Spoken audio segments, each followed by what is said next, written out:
Can I tell you this story? It's a bit of a story, but it's fun to tell. So I had wrote like 100 songs last year, and I didn't feel great about any of them, to be honest.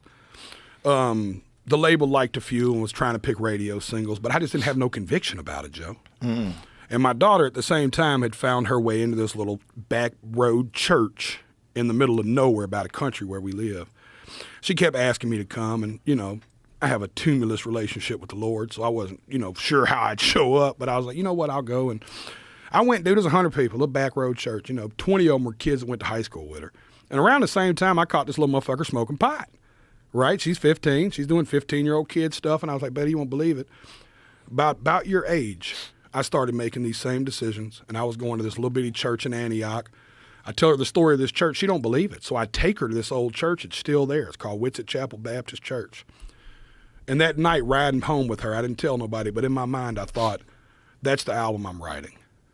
Like, fuck every song I wrote, I'm writing this album. I called Zach Crowell. He produced every Sam Hunt song ever. You know, one of the biggest producers in town. I've known him my whole life. He's here with me right now. And I said, dude, I want to write an album called Going to Church. And I just kind of want to write this kind of journey and just kind of A to Z it and write a real project. And Zach was like, I'm in. He's like, well, why don't you just call it Witsit Chapel? So that's how we ended up doing Witsit Chapel. So when Need a Favor came into the fold, I was like, what's worship music for sinners sound like? Like, what does a motherfucker like me? You know, because, you know, when you're in church, it's holy, holy, you are great. I was like, I don't necessarily feel that way. So how do I feel? You know what I mean? And then it was like, only talk to God when I need a favor. You know, and I was like, we got to build it with a choir and big production. I want that old stomp, clap, you know, that old church feel. And I want to bring like that vibe of that church, you know, into the, and the whole thing is, the whole album is built on that vibe of like, there's fire and brimstone. There's everything you go through in a Sunday morning worship service. If you've ever been to a Sunday in the South worship service, you're going to convince you're a horrible human at some point. You're going to hell. And then at the end, they'll hit a major key instead of a minor one finally and go, but there's hope. You know what I'm saying? So I was like, how do I write that, you know? Man, I've always been a fan of those preachers. I love the way they captivate an audience. Yeah. Even if they're crazy, even if they're talking nonsense. No, there's something exciting about watching some dude preach the word and just yell it out and on fire. On fire. So I'm gonna send you a link to the album, but I got a preacher throughout the whole album doing that, Joe. Ooh. That tied the record together.